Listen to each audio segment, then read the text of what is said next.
It had been one of those long, draining days at work where the hours seemed to stretch on forever, and by the time I walked through the front door of our little suburban house in Chicago, all I wanted was to collapse on the couch and forget about the world for a while.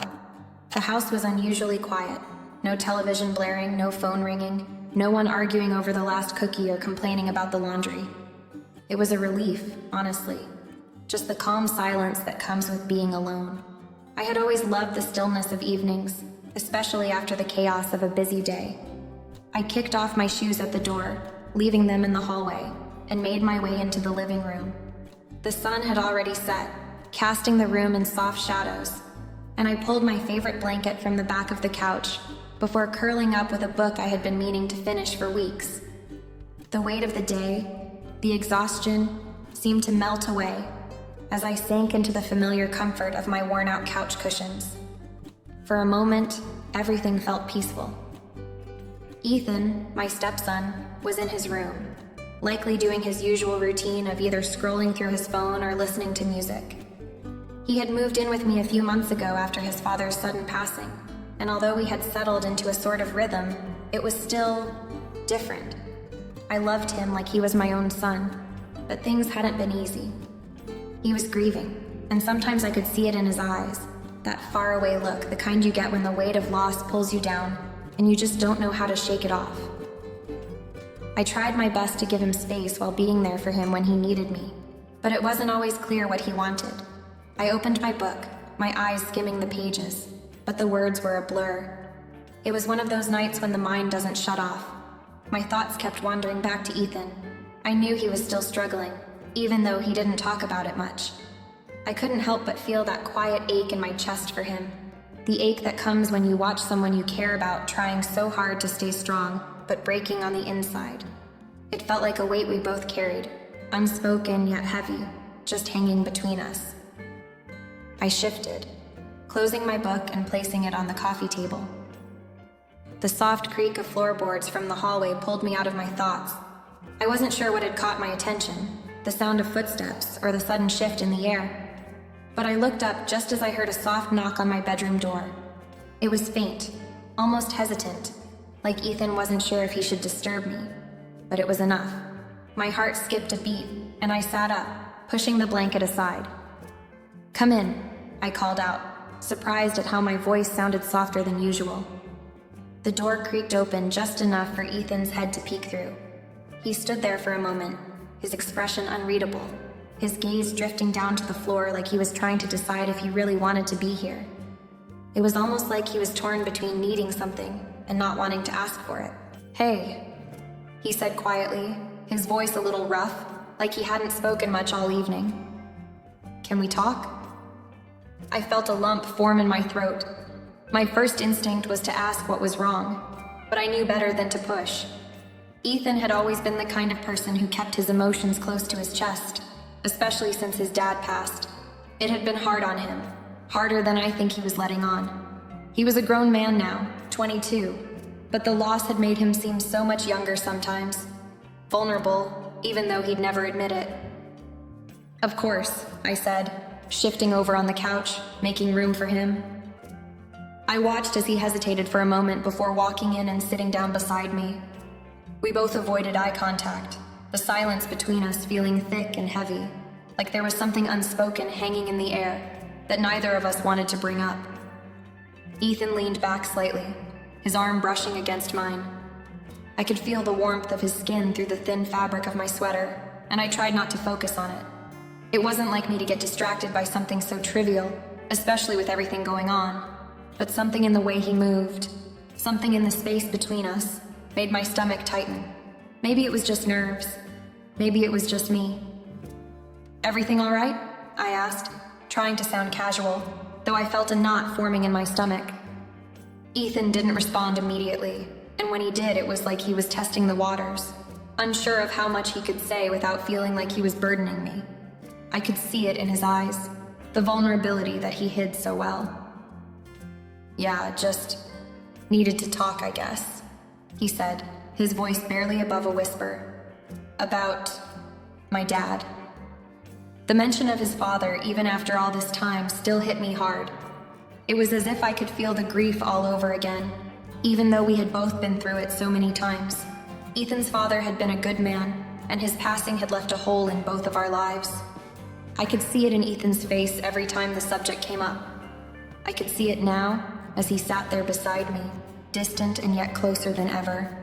I nodded slowly, not sure what to say. "I'm here, Ethan," I said quietly.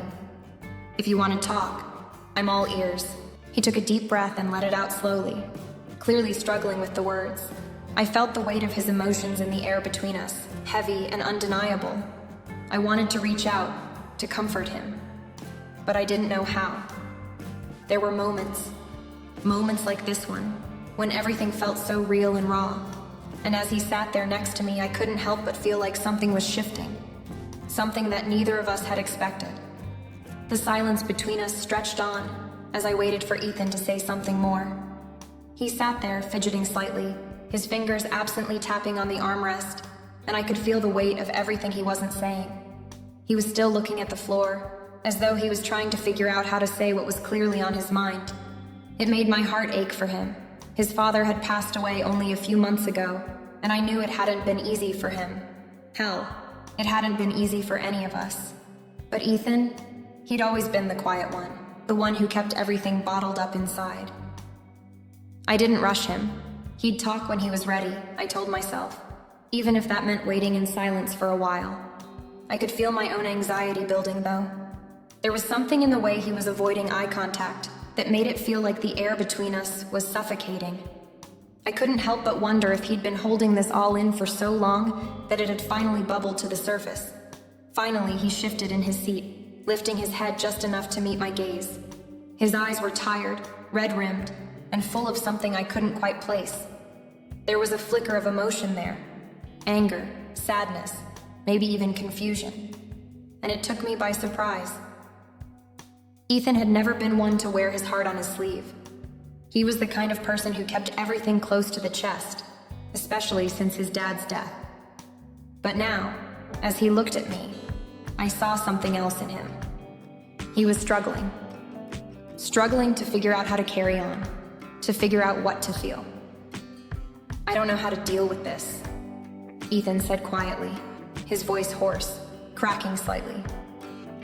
He ran a hand through his hair, a nervous gesture I knew all too well.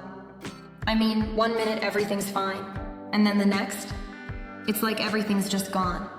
Like I've lost him forever, and I can't get that back. His words were heavy, like each one was a weight he had been carrying around, trying to figure out how to let go.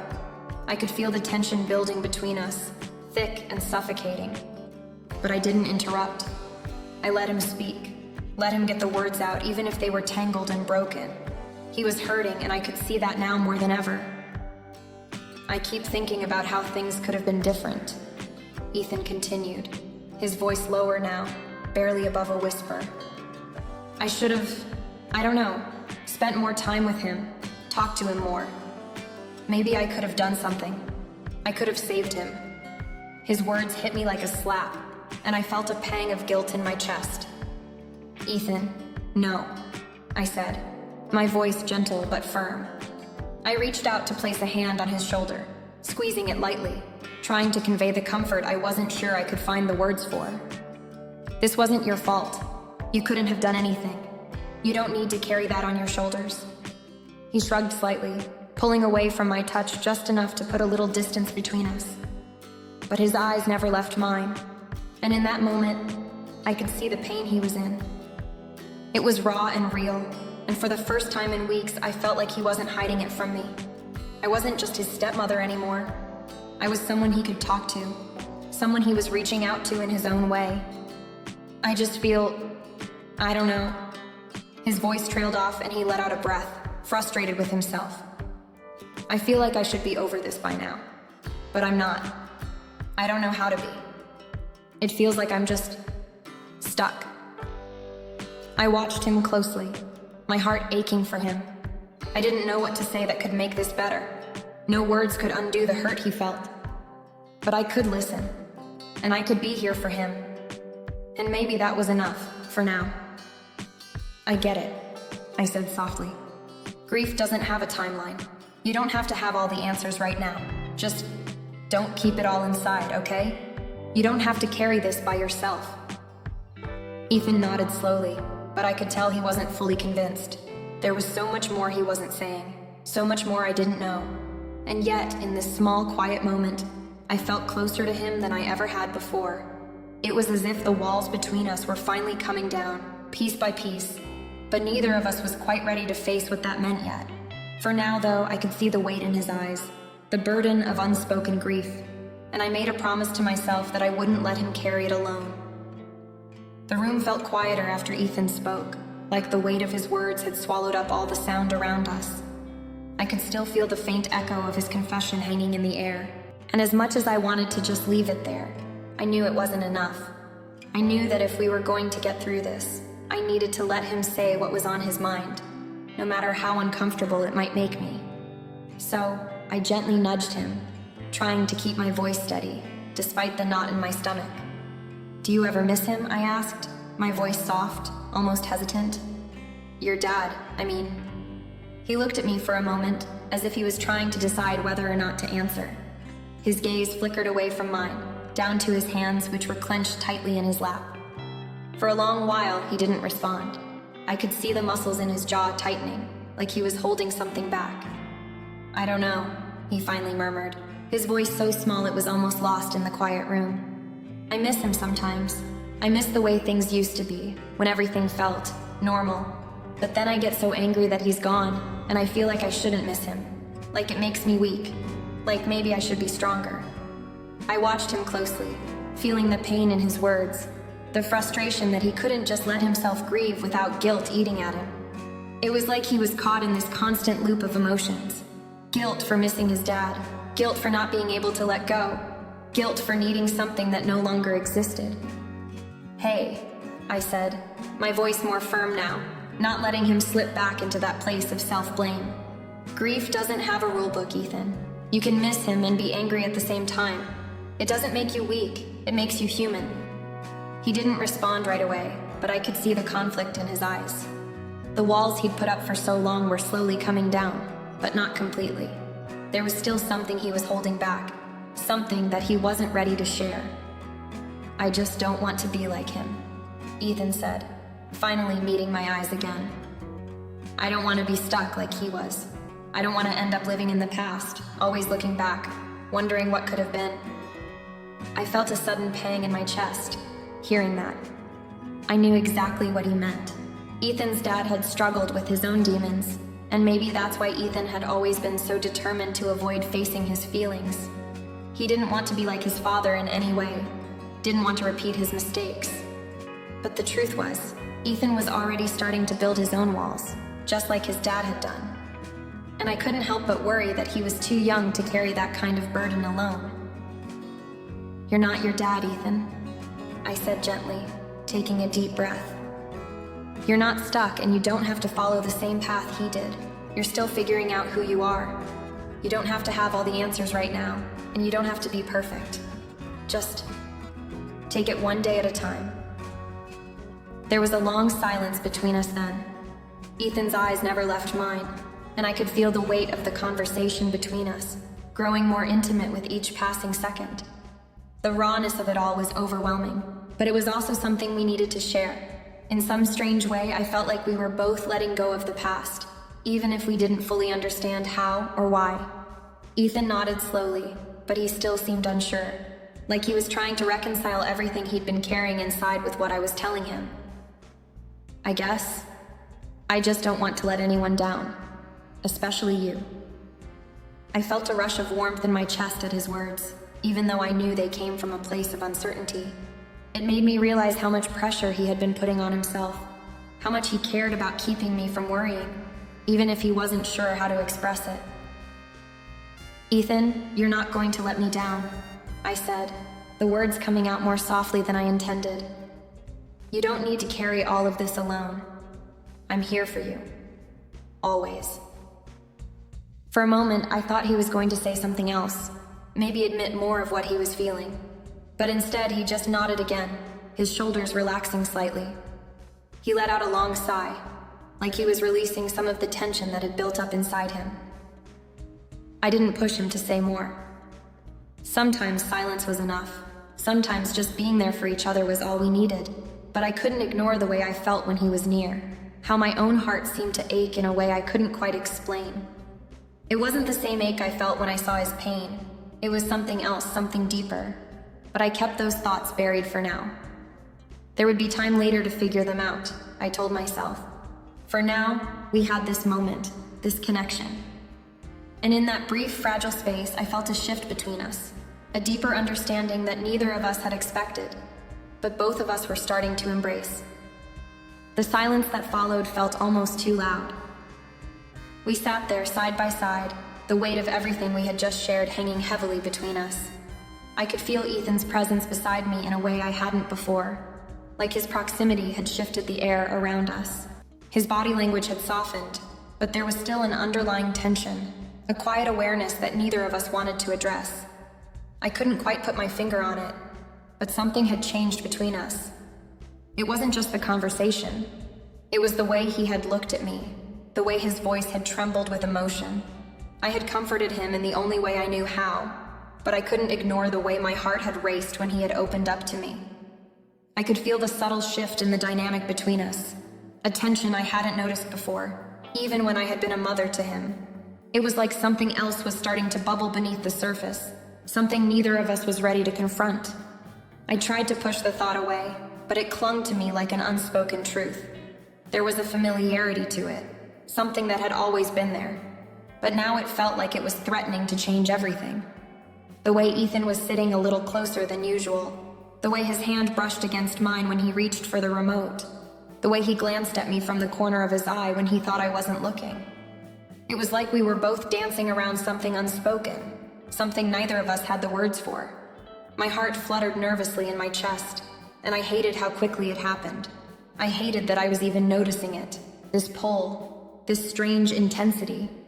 I was his stepmother, for God's sake.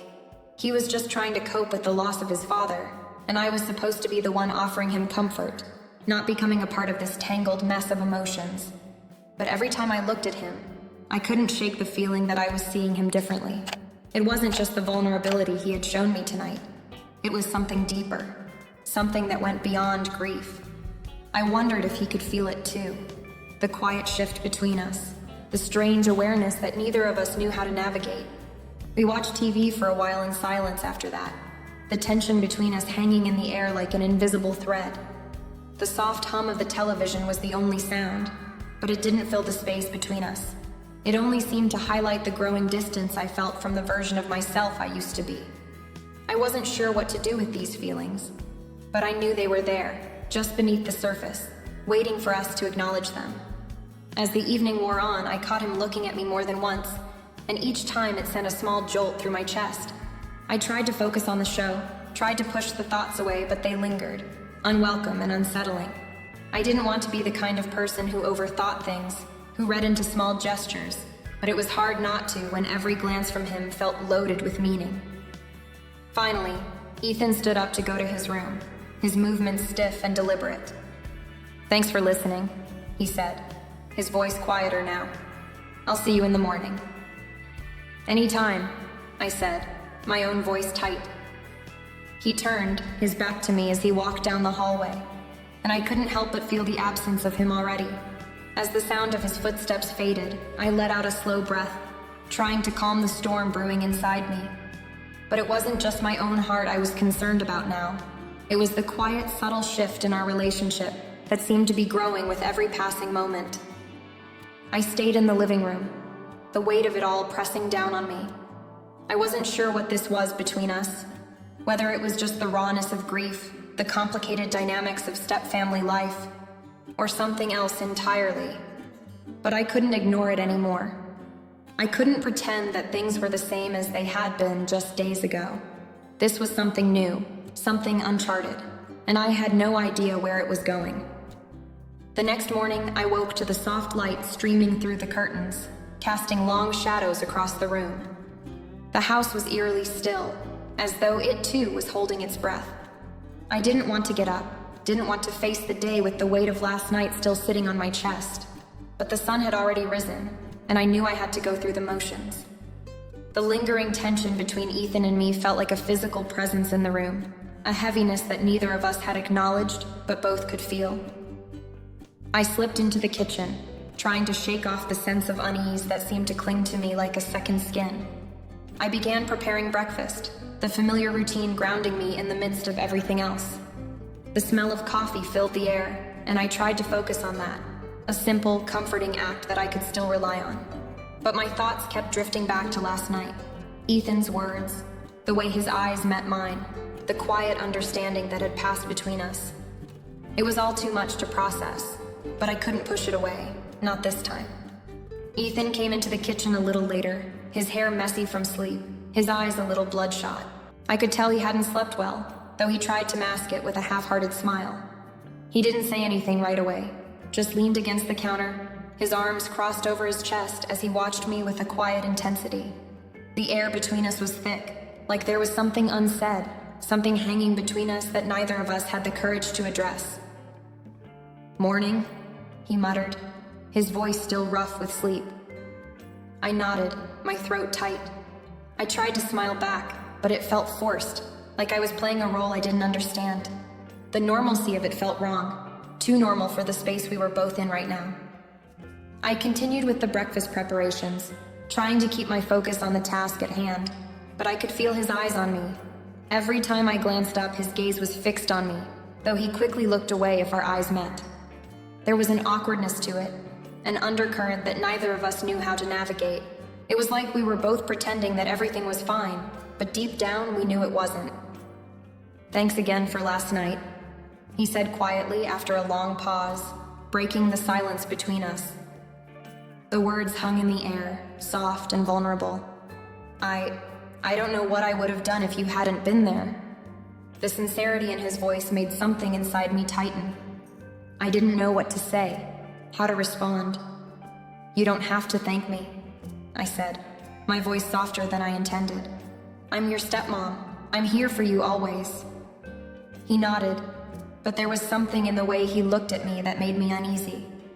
The gratitude was there, but so was something else. Something that made me want to turn away, something that unsettled me in a way I couldn't explain. We stood there for a few moments, the silence stretching between us, and I couldn't shake the feeling that everything had changed. There was no going back, not after the conversation we'd had the night before. Our relationship had shifted, and I wasn't sure how to move forward from it. As we ate breakfast in silence, I kept sneaking glances at Ethan, noticing the subtle changes in his demeanor. He seemed more distant now, his usual sarcastic humor absent. Instead, he was quieter, more introspective, like he was carrying something heavy in his heart that he couldn't put into words. I wondered if he was feeling the same thing I was, this strange, uncomfortable awareness that had grown between us. It was like we were both trying to figure out what to do with the new version of our relationship, but neither of us had the answers. When breakfast was over, Ethan stood up to leave, his movements slow, almost as if he was trying to decide whether or not to say something more. "I'll be in my room," he said simply, not looking at me as he turned to leave. I watched him go, a quiet ache settling in my chest. The house felt even emptier now that the conversation was over, and the tension between us felt all the more palpable. It was like we were walking on thin ice, afraid of what might happen if either of us acknowledged the new reality between us. As the morning passed, I tried to focus on work, on anything that would keep my mind from spiraling into the chaos of my thoughts.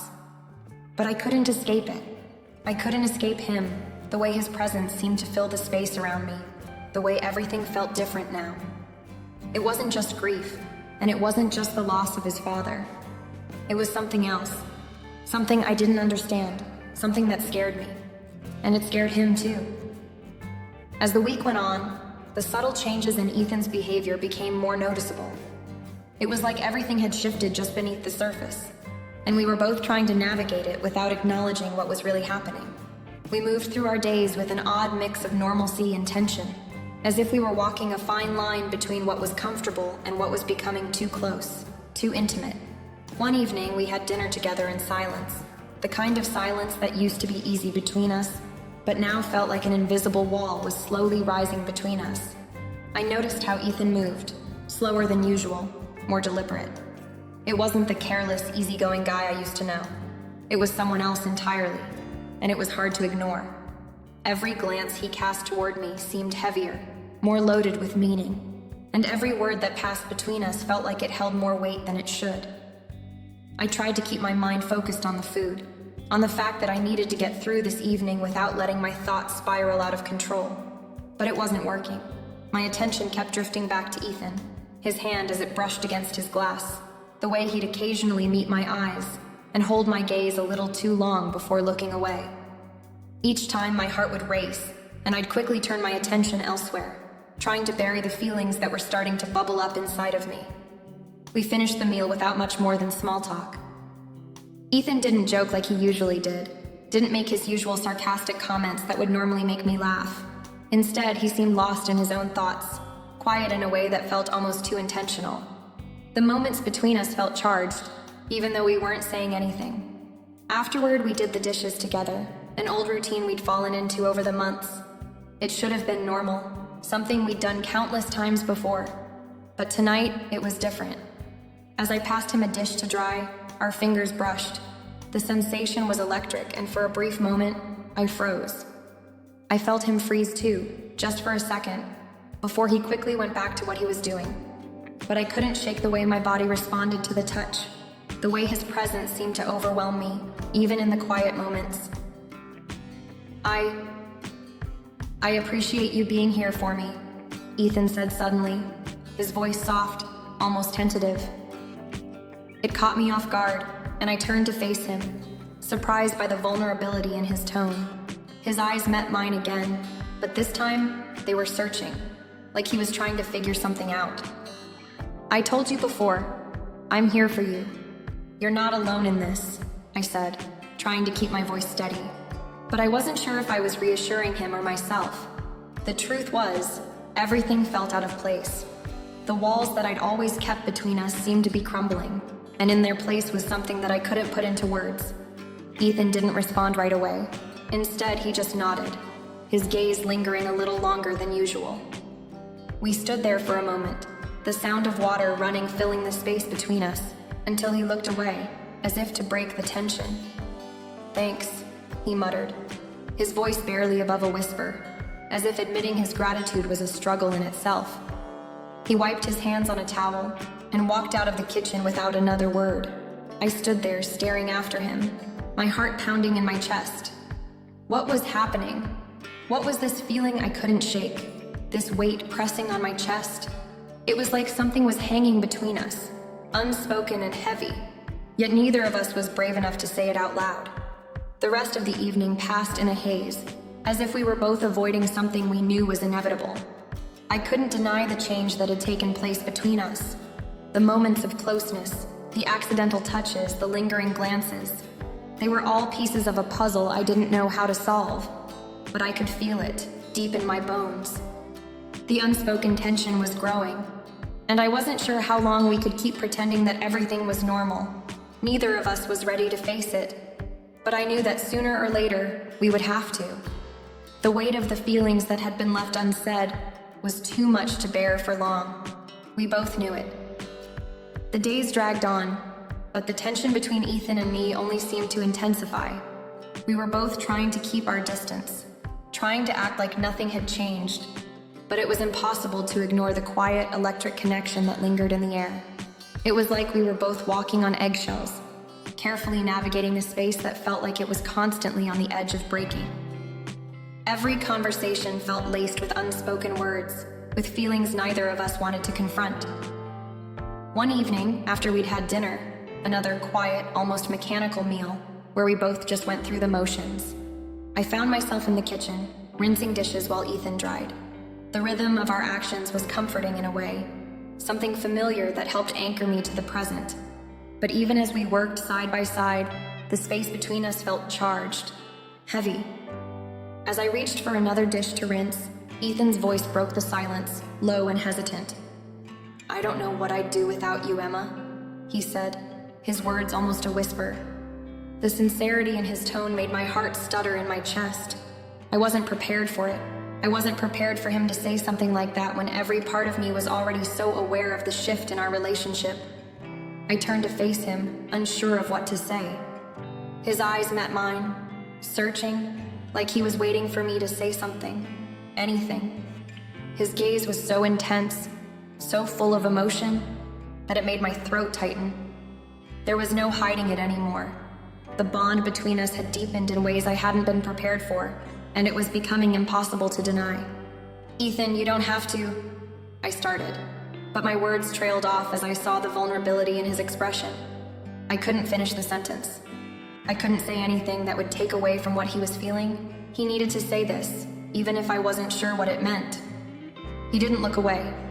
In fact, he took a small step closer, his presence enveloping me in a way that felt suffocating and comforting at the same time. The room seemed to shrink, the space between us closing in, until it felt like we were the only two people in the world. His hand, trembling slightly, reached out and brushed against mine. It was the softest touch, but it sent a shock through me, straight to my core. "Emma, you've been everything to me." Ethan's voice cracked, and I could see the raw emotion behind his words. "I don't know how you've done it, but you've been there when I needed you, even when I didn't know how to ask." The weight of his confession hung between us, suffocating the air in the room. I opened my mouth to speak, but no words came. I didn't know how to respond to what he was saying, how to acknowledge the depths of what he was feeling without revealing everything that I, too, was trying to bury. I couldn't say I didn't feel the same way. I couldn't lie to him, not with the way my heart was pounding in my chest, not when everything inside me was screaming to do something, anything, to bridge the gap that had grown between us. Instead, I stood there frozen, caught between the past and whatever this new thing was that we were both so afraid to confront. Ethan's hand, still lingering near mine, trembled again, and I saw the conflict in his eyes. He wasn't ready to say more, and neither was I. He took a deep breath, letting the silence stretch between us before finally breaking it with a soft, almost inaudible, "Thanks, Emma." The words were quiet, but they carried the weight of everything he had just said. He quickly turned away, walking toward the living room, leaving me standing in the kitchen, still reeling from what had just happened. My heart raced, my thoughts spiraling as I processed what had just transpired. The unspoken truth hung between us, heavy and undeniable. Ethan had said more than I ever expected him to, more than I was ready to hear, and yet it felt like we hadn't said enough. Something was changing, something big, and I wasn't sure either of us was ready for it. But I couldn't ignore it. I couldn't pretend that what we had just shared didn't mean something more. It was like we were both on the edge of a precipice, teetering between everything we knew and everything we were afraid to face. And in that moment, I realized just how much we had already crossed the line, whether we acknowledged it or not. The days passed in a quiet blur, but I couldn't ignore the tension anymore. Things between Ethan and me were different now, unspoken yet undeniable. We tried to act normal, but there was a weight in the air that neither of us could shake. One afternoon, we found ourselves sitting on the couch together. The TV was on, but we weren't watching. The silence between us was thick, like we both knew something had shifted, and we couldn't go back. Ethan broke the quiet first. His voice was soft, yet intense. "Emma, I don't know what this is, but I need you." My heart raced. I hadn't expected it, but I wasn't surprised. I had felt it too. "I know," I whispered, my voice shaky. The words hung in the air, both a confession and an acknowledgement of what had always been there, just waiting for us to face it. In that moment, everything clicked. The tension, the connection, it was all real. Whatever was coming next, we'd face it together.